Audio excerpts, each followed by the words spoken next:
What does a negligent hiring or retention case look like in the context of a child sexual abuse case? Hi, my name is Kim Cullen, and I'm a personal injury attorney in Winter Park, Florida. I recently saw an article on the insurancejournal.com website detailing the terms of a settlement between the Catholic Archdiocese of Seattle, Washington,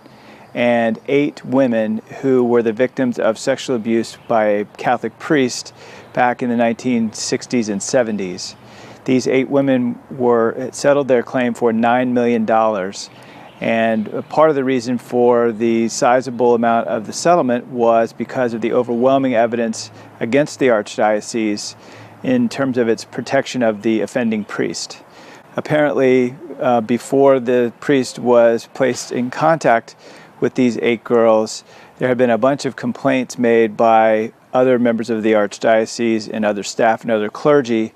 indicating that it was very likely that this priest was a problem, that he was abusing girls, or at least suspected of abusing girls. Nevertheless, the Archbishop, the person who was in charge of the Archdiocese, still moved this priest around through the Archdiocese to different churches, thus leading to the abuse of the 8 women.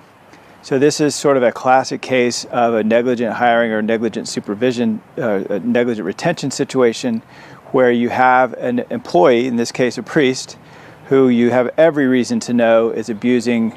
children, and yet that person is allowed to stay on and oftentimes move from place to place within the same organization. When an organization does something like this, it's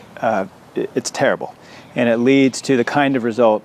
that was talked about in this particular case. So if you have any questions regarding a child sexual abuse case in Florida, or how an organization has hired or retained its people and how that may have some bearing on a child sexual abuse case, please call me or my partner, Robert Hemphill, at 407-254-4901, or visit our website at cullen-hemphill.com.